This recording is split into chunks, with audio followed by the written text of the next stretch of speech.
Baik, bismillahirrahmanirrahim. Assalamualaikum warahmatullahi wabarakatuh. Selamat pagi, saya harap kamu sihat hari ini dalam hujung-hujung minggu ni kan. Baik, kita akan sambung dengan bab 8 sukatan serakan data tak terkumpul. Ya. Sebelum tu, cikgu ulang sedikit bagaimana kamu nak mencari variance dan sisihan piawai pada hari Isnin yang lepas tu. Okay, kita tengok balik apa yang kamu faham tentang variance dan sisihan piawai. Baik, variance dan sisihan piawai ni ialah sukatan serakan yang selalu digunakan dalam statistik. Jadi variance ialah purata kuasa 2 bagi beza data dengan mean. Itu ayat biasa. Secara matematiknya kamu kena kira lah dalam rumus. Baik, sisihan piawai ialah punca kuasa 2 variance dan mengukur serakan data pada mean yang diukur dengan unit yang sama dengan data. Itu pun sama. Ini kenyataan dalam bentuk ayat yang kamu kena faham ialah nilai sisihan piawai boleh diperolehi dengan membuat ataupun menjalankan punca kuasa 2 kepada variance. Baik, sini ada dua rumus untuk menentukan variance. Sama ada kamu nak pakai rumus pertama ataupun rumus yang kedua. Kalau rumus yang pertama, kamu dah dapat nilai, kamu punca kuasa 2 kan, kamu akan dapat sisihan piawai. Kalau rumus yang kedua kamu gunakan, kamu punca kuasa 2 kan jawapan, maka kamu akan dapat juga sisihan piawai dengan menggunakan rumus yang kedua. Okay. Baik. Ini dah masuk. Baik, cuba kamu tengok contoh 7. Contoh 7 dalam muka surat 221. Baik, cikgu ulang sikit konsep macam mana kamu nak cari variance. Okay, variance dalam penyelesaian ini kita mesti gunakan mean. Dalam rumus ni kita gunakan mean. X bar ialah mean. Mean maknanya purata. Maksudnya kamu campurkan semua nombor bahagi dengan 5. Bahagi dengan bilangan data ataupun cerapan yang diberi. Jadi di sini mean ni dapat 4.4. Okay, dekat mana kita nak gunakan mean? Dekat mana kita nak gunakan mean? Ada dua cara. Sama ada kita terus masukkan dalam X tolak mean, maknanya setiap cerapan ini kita tolakkan dengan mean. Ni mean 4.4, 4.4, 4.4 semua tolak siap. Bezakan dengan X, ini X yang pertama, ini X yang kedua, ini X yang ketiga, X yang keempat dan X yang kelima. Jadi X yang pertama tolak dengan mean. Kemudian kuasa 2 kan, campur X yang kedua tolak dengan mean. Ini maksud X tolak X bar. X2 tolak X bar. Ini kuasa 2. Ini pun kuasa 2. Campur X3 tolak X bar. Kuasa 2. Campur X4 tolak X bar. Kuasa 2. Campur dengan X5 tolak X bar. Kuasa 2. Ini maksud untuk persamaan yang pertama ni. Untuk rumus yang pertama. Kalau kamu guna rumus pertama, ini cara dia. Kemudian kamu bahagikan 5. Bahagi dengan N ni. Ini ialah simbol hasil tambah, sigma ni. Ataupun jumlah. Ataupun hasil tambah. Itu sebabnya kamu tambahkan semua ni. Nampak kamu tambah ni, tambah semua ni. Itu konsep dia. Jadi bila kamu dah selesaikan, kamu akan dapat variance. Jawapan dia 1.84. Itu satu kalau guna rumus yang pertama. Kalau kamu gunakan rumus yang kedua ni, tengok apa beza dia. Mula-mula kamu tambah semua X kuasa 2. Jadi kat sini X1 ni X1 kuasa 2, tambah X2 kuasa 2, tambah X yang ketiga kuasa 2, tambah X yang keempat kuasa 2, tambah X yang kelima kuasa 2. Kuasa 2 dulu nombor X tu, cerapan kita, bahagikan dengan N. Bahagikan dengan N.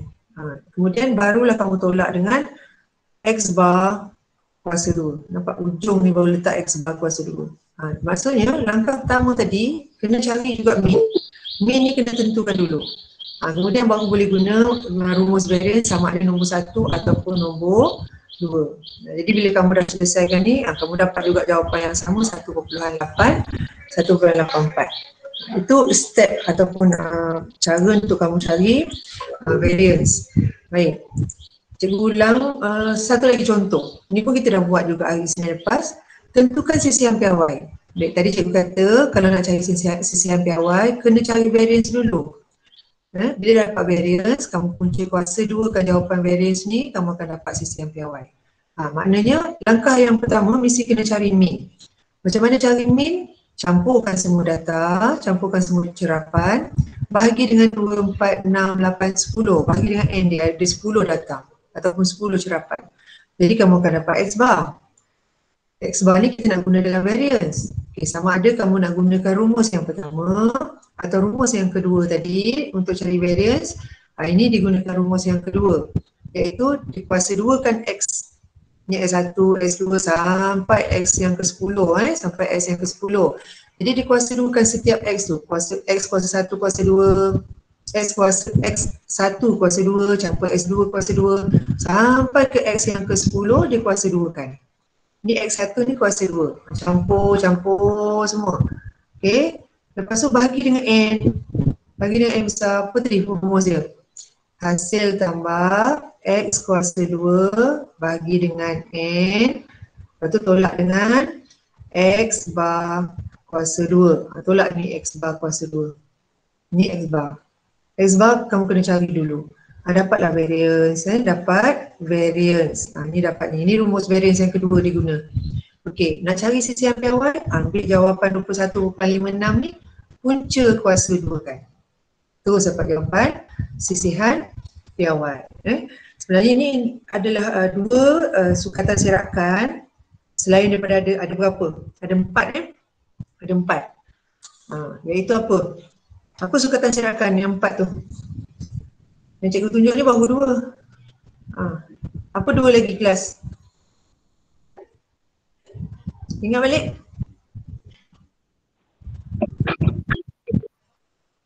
Dan Fakri? Julat. Satu lagi? Julat antara kuartil. Okey, julat antara kuartil. Yang cikgu tunjuk pada kamu ni 2 saja, iaitu variance dan sisihan piawai. Baik, contoh yang ke-9. Ini pun kita dah tengok lagi tu. Okay. Tadi data kamu tak dalam bentuk jadual. Okay, sekarang ni diletak dalam bentuk jadual. Maksudnya bilangan buku yang dibaca oleh ada 3 orang pelajar, ada 3 orang murid yang tak baca buku untuk bulan ini. Maksudnya ada 3 orang, 0, 0, 0 macam tu. Ni yang baca satu buku ni ada 5 orang. 1, 1, 1, 1, 1 macam tu lah. Kalau kita tak buat jadual, dia jadi panjang. Jadi disusun dalam bentuk jadual supaya kita lebih mudah membaca. Jadi X ni yang mana? X ni ialah yang ni. Ini X. Ini X1, X2, X3, X4 macam tu. X, bilangan buku ialah X, bilangan murid ialah frekuensi ataupun kekerapan. Maksudnya yang baca satu buah buku, yang baca sebuah buku ada 5 orang. Kekerapan dia 5 orang. Macam tu kita rumuskan jadual ni. Baik, sama juga macam tadi. Cumanya bila ada jadual, kamu kena gunakan frekuensi ni, F ni. Kena ada darab satu lagi nilai, iaitu F, frekuensi. Sebab tadi frekuensinya 1. Sekarang ni frekuensinya ada beberapa. 1 maksud cikgu. Tadi dekat sini frekuensi ini 1, macam kita kira 1 macam tu. Sekarang ni kita kena tengok 1 ni ada 5. Macam tu. Okay, jadi mula-mula kamu cari mean. Macam mana nak cari mean daripada jadual? Mean daripada jadual ini rumus dia. Ini rumus dia. X bar sama dengan hasil tambah frekuensi darab dengan bilangan buku bagi dengan jumlah frekuensi. Jumlah bilangan murid lah. Ini jumlah bilangan murid ni kena campur bawah ni semua. Okay. Jadi yang ni 3 kamu darab dengan 0. Campur 3 darab dengan 0 campur dengan 5 darab dengan 1, 8 darab dengan 2, 2 darab dengan 3, 4 darab dengan 2, lepas tu bahagi dengan jumlah frekuensi. Ni rumus dia. Jadi kamu dapat selesaikan mean 1.75. Kenapa kamu kena cari mean? Sebab bila nak cari variance, kamu kena guna mean. Okey. Dalam contoh 9 ni, dia gunakan rumus variance yang pertama. Dia kan ada 2 rumus. Untuk jadual pun ada, untuk jadual pun ada 2 rumus. Satu rumus variance bentuk macam ni, hasil tambah, hasil darab, frekuensi dengan beza antara cerapan dengan mean, Kemudian kamu kuasa 2 bahagi dengan jumlah cerapan, atau rumus yang kedua macam ni. Okey, dalam contoh ni dia gunakan rumus yang pertama, rumus yang ni. Okey, macam mana dia darab? 3 ni lah F. 3 darab dengan kosong tolak min. Ini X tolak dengan X bar kuasa 2. Nampak tak ni? X tolak X bar kuasa 2 macam tu. Lepas tu campur sebab dia hasil tambah kan. Sebab dia ni sigma ni hasil tambah. 5 ini F yang kedua. F darab dengan 1 tolak X bar. Sama 1.5, 1.5 semua sama. Tolak X bar ni semua sama. Maksudnya yang ni X yang kedua.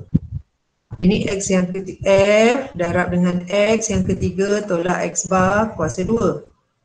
Campur F darab X yang keempat tolak X bar kuasa 2. Campur F yang ke ni lah, F yang ke-5 ni. X bar X yang ke-5 tolak X bar kuasa 2. Contoh. Jadi bila kamu kira bahagi dengan 20 ni apa? 20 ni lah hasil tambah semua frekuensi. Bila kamu campur 3, campur 5, campur 8, campur 2 ni, kamu akan dapat 20. Okey, selesaikan ni. Selesaikan, tekan kalkulator, kamu akan dapat jawapan 1.2875. Nak cari sisihan piawai, punca kuasakan jawapan variance, dapat jawapan sisihan piawai. Itu kalau dia gunakan rumus yang pertama. Kalau dia guna rumus yang kedua, dia akan jadi macam ni. Hasil tambah Fx kuasa 2. Hasil tambah Fx kuasa 2 per hasil tambah F tolak dengan X bar kuasa 2. Okey, ini cari variance untuk dengan menggunakan rumus nombor 2 ni pula. Macam mana? F ni apa? F ni 3 ni. Okey, 3 ini F darab dengan X yang pertama kuasa 2. Campur F yang kedua darab dengan X yang kedua kuasa 2. Kamu campur sampai F X yang kelima kuasa 2 juga. Lepas tu bahagi semua ni dengan hasil tambah EF. Hasil tambah EF ialah jumlah bilangan murid tolak dengan X bar kuasa 2. X bar ni kita dah cari awal-awal tadi. Okay, jadi kamu dapat jawapan 1.2875. Nak cari sisihan piawai, punca kuasakan jawapan variance. Ini variance. Kena cari variance dulu baru boleh cari sisihan piawai. Tak boleh terus cari sisihan piawai. Melainkan kamu guna kalkulator yang macam cikgu ajar hari Isnin lepas. Kamu cari kalkulator, kalau kalkulator kamu boleh cari sisihan piawai terus. Tapi kalau nak cari variance kamu kena kuasa 2kan semula. Macam tu. Baik. Kaedah yang seterusnya untuk cari sisihan piawai, ini kaedah yang kedua. Okay. Kaedah yang ketiga ialah kamu buat jadual. Okay. Buat jadual yang X ni kamu letakkan kosong. Okay, lain. Okay, 0, 1, 2, 3, 4 ni kamu tulis kat sini. 0, 1, 2, 3, 4. Tulis ke bawah. Itu ialah X. Kemudian kamu tuliskan F. F ni adalah frekuensi. Tuliskan ke bawah. 3, 5, 8, 2, 2. Tuliskan ke bawah. 3, 5, 8, 2, 2. Okay. Lepas tu, sebab dalam formula ni, dalam formula yang pertama tu, dalam formula pertama dia apa? Nak cari variance, hasil tambah F, yang ni dia guna F, rumus yang mana ni? Oh, dia guna rumus yang kedua. Okay, kalau dia guna rumus yang kedua, kita nak pakai hasil tambah F, X kuasa 2, bagi dengan hasil tambah F, tolak dengan X bar kuasa 2. Jadi dekat sini, kamu darabkan F dengan X. F dengan X. Okey, darab F dengan X. Kenapa? Sebab saya akan gunakan Fx ni, kita akan gunakan Fx ini untuk cari min. Kan kita apa-apa pun kita kena cari min dulu. Apa rumus min? Rumus min ialah hasil tambah Fx bagi dengan hasil tambah F. Jadi Fx ni cikgu nak pakai. Cikgu darab. Okey, darab. 0 darab 3 dapat 0. 1 darab 5 dapat 5. 2 darab 8, 16. Darab semua ni, okay, cikgu dapat jawapan. Okay. Hasil tambah Fx maknanya cikgu tambah semua ni. Tambah semua ni cikgu akan dapat 35. Okay. Tambah semua tu cikgu akan dapat 35. Okay, nampak. Okay. Jadi hari ni, F ni cikgu nak pakai juga kan? Cikgu tambah F, hasil tambah semua F ni, cikgu akan dapat 20. Okay, nak cari min 35 bagi 20. Yang ni dulu. 35 bagi 20 dapat min. Okay. Baik, kita nak guna mean ni untuk cari cari variance nanti kan. Okey, apa lagi dalam rumus variance kita nak pakai? X kuasa 2 ni kan, ini X kuasa 2 ni. Okey, yang ni X kuasa 2 kan. Okey, X kuasa 2 ni nak pakai sebab darab dengan F, kita cari dulu X kuasa 2. Okey, macam mana nak cari X kuasa 2? Pergi ke X, kosong kuasa 2, kosong. Ni kosong kuasa 2 dapat kosong. 1 kuasa 2 dapat 1. 2 kuasa 2 dapat 4. 3 kuasa 2, 9. 4 kuasa 2, 16. Saya kuasakan dulu. Lepas tu cikgu darabkan pula dengan F. Jawapan yang tadi kosong ni, darab dengan F. F ni kat sini. Kosong darab 3. Dapat kosong. Lepas tu 1 darab 5. Dapat 5. Ni 5 F dia. Ini 8. 4 darab 8, 32. Sini apa? 9 darab 2. Lepas tu ni, macam dapat 32 ni kelas? 16 kan? 16 darab 2 lah 32. 16 kat sini, darab dengan 2 sini. Dapatlah F X kuasa 2. Jadi dia nak hasil tambah. Jadi saya cuba tambah semua ni. Dapat 87. Okey, sekarang kita masuk dalam rumus variance yang kedua ni. Dia guna rumus variance yang kedua. 87 ni bagi dengan 20, bagi dengan EF yang ni kan. Bagi dengan 20. Tolak dengan X bar kuasa 2. Ni tolak X bar kuasa 2 kan. Tolak X bar kuasa 2. 1.75 masukkan kat sini. Dapat kuasa 2 kan. Okey, kamu akan dapat variance. Nak cari sisi yang piawai, punca kuasa jawapan dan dapat jawapan sisi yang piawai. Okey. Itu ialah contoh kita nak mencari nilai, menentukan nilai variance dan menentukan nilai sisi yang piawai. Rumus kamu kena mahir dengan rumus. Cikgu ulang sikit lagi tadi. Jadi kamu nak cari variance dan sisi yang piawai, kamu gunakan rumus variance. Ada dua cara.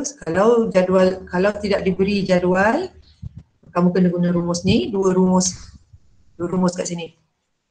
Kemudian cari punca kuasa 2 variance, kamu akan dapat sisi yang piawai. Mana-mana boleh, mana-mana rumus pun mana yang kamu rasa senang kamu boleh guna.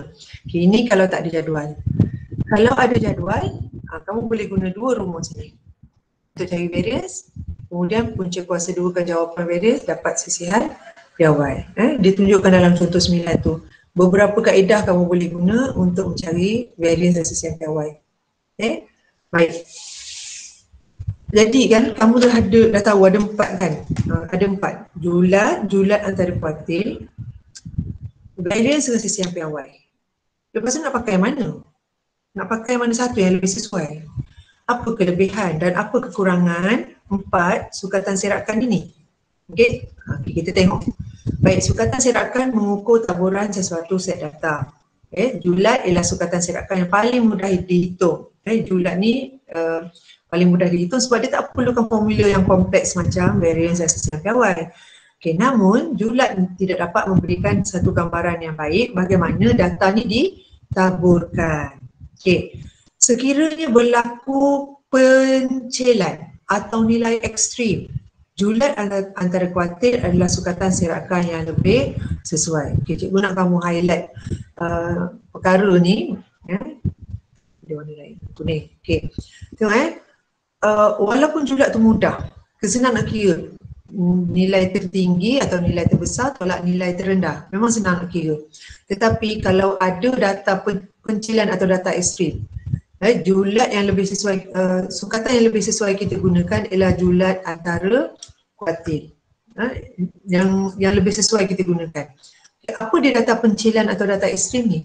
Data pencilan ataupun bahasa Inggeris kita panggil outliers, extreme data. Kita katalah jumlah ataupun wang duit belanja sekolah lah, duit belanja sekolah yang dibawa oleh kamu setiap hari katakanlah RM5. Tiba-tiba ada seorang pelajar baru datang, dia ni anak orang yang senang sikit. Setiap hari dia bawa, satu hari dia bawa duit belanja RM50.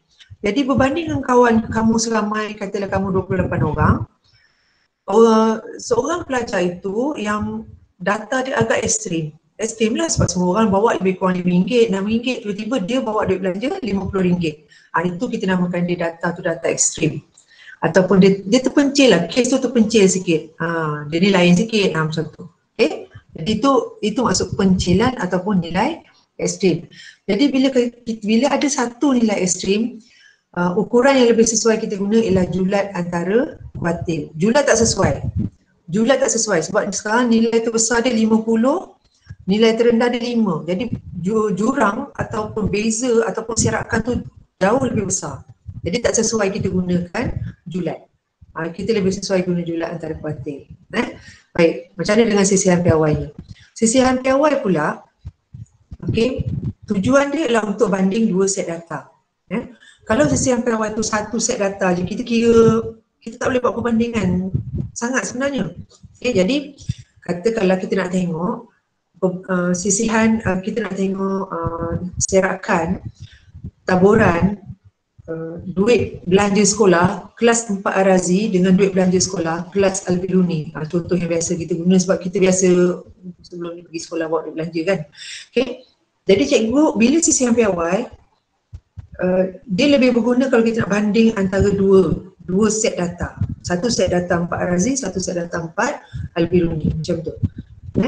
Jadi secara umumnya sisihan piawai yang kecil, kalau sisihan piawai itu kecil, data terserak berhampiran dengan mean. Sebab tu tadi kita gunakan mean kan. Maknanya daripada purata tu dia taklah jauh terserak.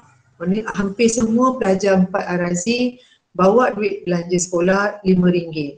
Jadi kalau ada yang bawa RM7, maknanya dia beza RM2 daripada purata. Kalau ada yang bawa RM4, dia beza 1 daripada purata, macam tu. Okay. Jadi manakala sisihan piawai yang besar pula menunjukkan data terserak jauh daripada mean. Betul lah kan? Kata kalau ada kita dalam 4 Al-Biruni purata meannya seorang bawa RM5. Tetapi ada pula yang bawa RM15. Jadi berapa banyak serakan tu jauh daripada mean? RM10 kan? Macam tu. Okay, jadi sisihan piawai ni memberi gambaran pada kita berapa jauh data kita terserak daripada ataupun tersebar daripada mean, daripada purata. Okey, kita tengok contoh 10. Contoh 10 ni ialah tentang hitung julat dan julat antara kuartil bagi set data ini. Baik, tentukan serakan mana lebih sesuai untuk mengukur taburan set di atas. Okey, kalau kamu guna julat, okey, kalau kamu guna julat, kita rumus julat apa? Nilai terbesar, apa nilai terbesar sini 40. Tolak nilai terkecil. 10 lah kan, ini dia susun untuk kita ni. Okay, 10 tolak 40 tolak 10, 30. Tengok beza antara dua data yang paling besar dan paling kecil. Baik, kalau kamu cari julat antara kuartil, okay, macam mana kita buat julat antara kuartil itu? Ingat lagi tak? Mula susun. Kita ni dah susun, dah set susun. Okay, ada berapa data ni? 1, 2, 3, 4, 5, 6, 7, 8, 9, 10 kan? Betul? Okay, kita bahagi dua dulu. Ini median. Q2, median kuartil kedua. Okay, lepas tu daripada 5 ni bahagi 2 lagi. Okay, bahagi 2, Q1 dekat sini, kuartil pertama dekat sini 11. Sebab kita bahagi 2 2. Sini pun 2, bahagi 2 lagi. Dekat sini Q3. Ini Q3 21 ni Q3. Kuartil yang ketiga. Jadi nak cari julat antara kuartil ketiga tolak kuartil yang pertama. Kuartil ketiga 21, kuartil pertama 11. Jadi bezanya 10. Sekarang ni dia tanya tentukan sukatan serakan mana lebih sesuai? Lebih sesuai. Nak ukur taburan set data di atas. Nampak tak? Ni beza ni 30, ini 10. Jadi julat antara kuartil adalah sukatan serakan yang lebih sesuai kerana wujudnya pencilan 40. Ni 40 ni jauh daripada kebanyakan data 10 sampai 25. Okay. Jadi tak sesuai kalau kita gunakan julat. Terlalu jauh, terlalu besar nak membezakan hampir ke semua data tu. Nak menunjukkan perwakilan semua data tu. 40 ni adalah data outliers ataupun data pencilan. Outliers. Bahasa Inggeris lah. Baik, jadi contoh 11. Jadual di bawah menunjukkan pencapaian 2 orang murid dalam 5 ujian fizik. Okey. Salah seorang murid akan dipilih untuk mewakili sekolah dalam satu pertandingan kuis fizik. Tentukan siapa yang layak dipilih dan berikan justifikasi anda. Tadi kan kita dah tahu bahawa kalau kita nak bandingkan dua data, kamu boleh guna julat. Kamu boleh guna julat antara kuartil. Tapi yang lebih sesuai ialah kamu gunakan sisihan piawai. Jadi Aiman ni data yang pertama, John ada data yang kedua. Okey, sekarang kamu cari sisihan piawai bagi Aiman.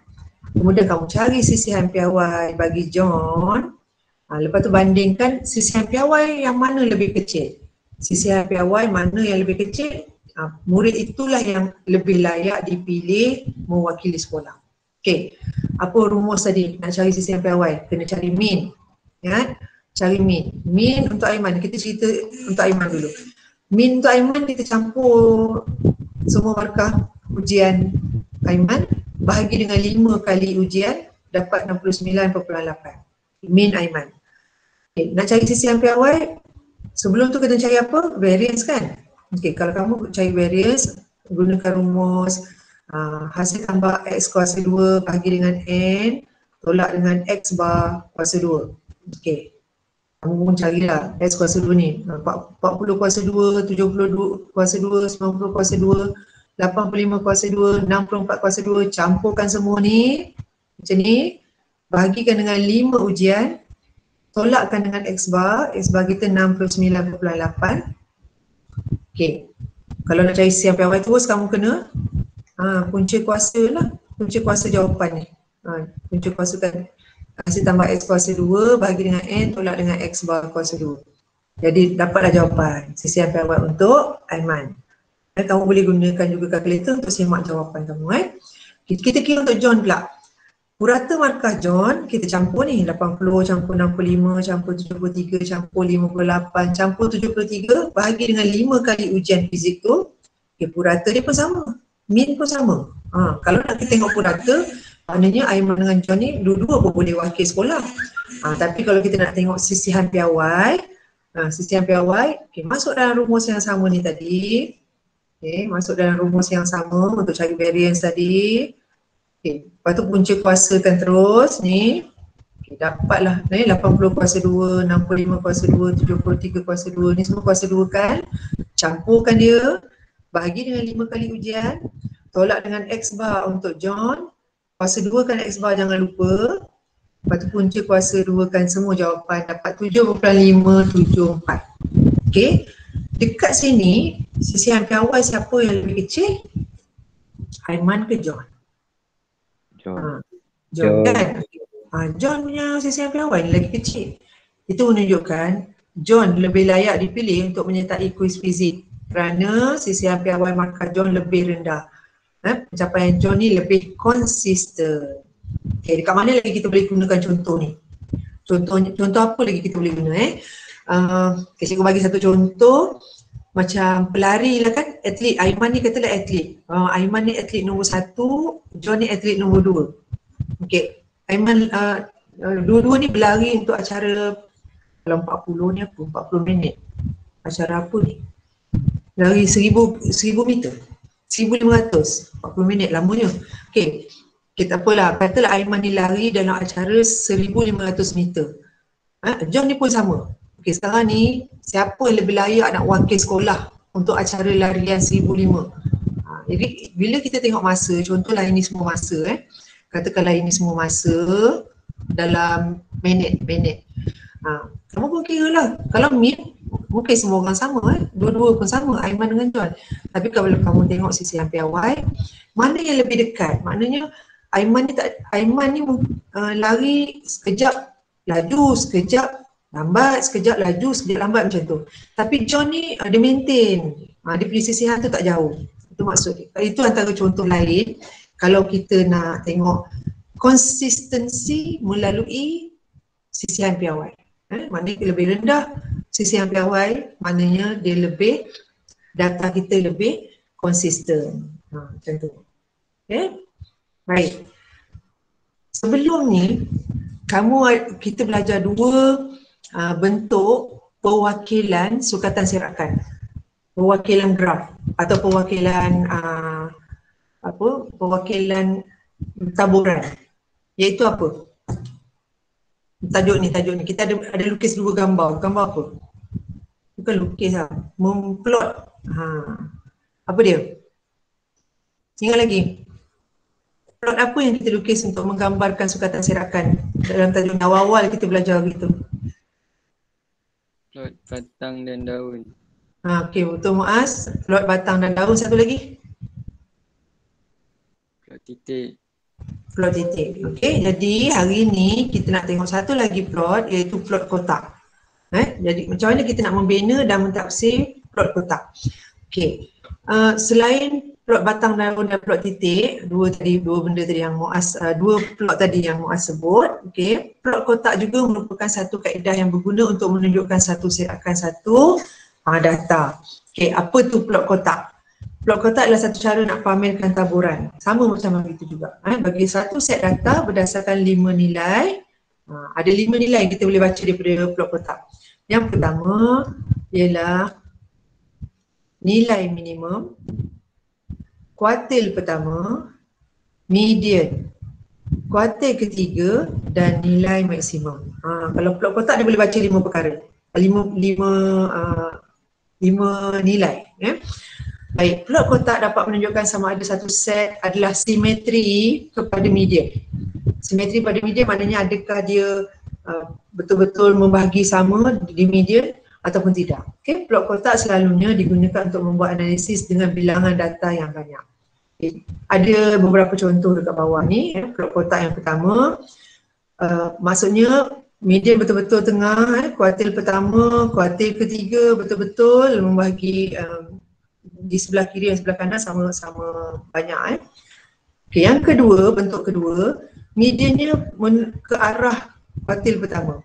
Mediannya lebih banyak ke arah kuartil pertama. Jadi jarak kuartil ketiga daripada median tu dia agak ada jauh sikit berbanding dengan median ke kuartil pertama.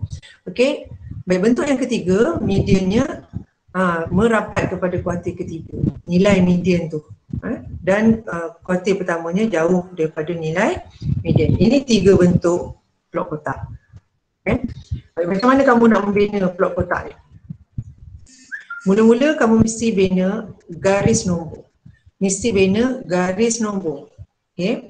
Baik, contohnya untuk data di bawah ni, ini ialah data yang menunjukkan markah yang diperoleh oleh 15 orang pelajar dalam satu ujian bahasa Cina. Okey, bagi set data ini nilai ada 5 tadi kan? Kita kata dalam plot kotak ada 5. Cuba cari dulu. Okey, dia dah susun kita ni kan? Okey, nilai minimum 35. Okey. Nilai maksimum 75. Okey dah. Median ialah data yang tengah-tengah. Dia kalau 15 ni nombor ganjil. Okey, kita cari dekat mana tengah-tengah ni. 15 nombor ganjil, cuba kita bagi 7 dulu kan. 1, 2, 3, 4, 5, 6, 7. Daripada ujung 1, 2, 3, 4, 5, 6, 7. Okay, median kita 57.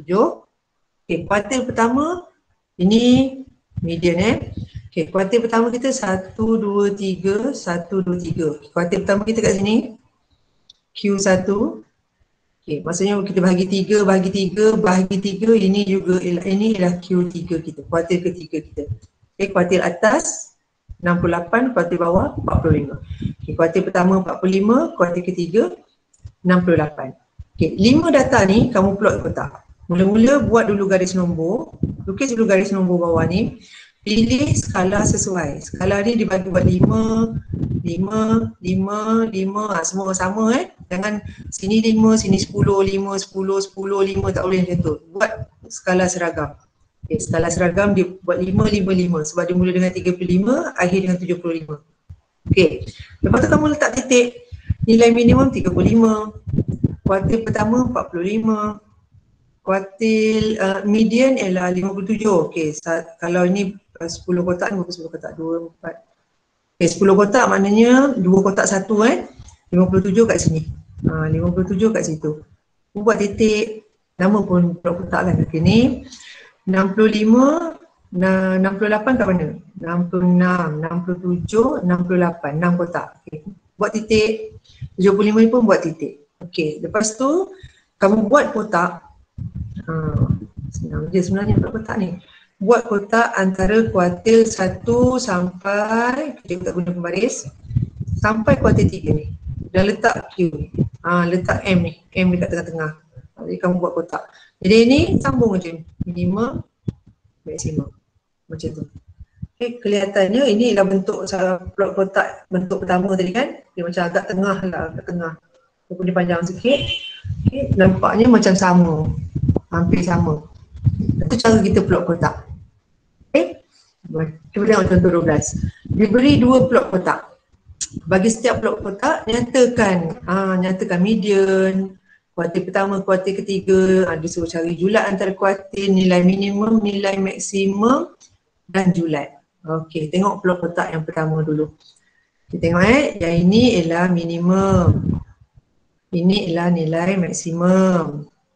Tengah ni median. Ini kuartil 1, ini kuartil yang ketiga. Baca macam tu je, baca daripada tu senang je kan. Okey, median 52, betul tak? Sebab ini 5 kotak. Okey, beza ni 5 kotak, jadi satu kotak ni 2.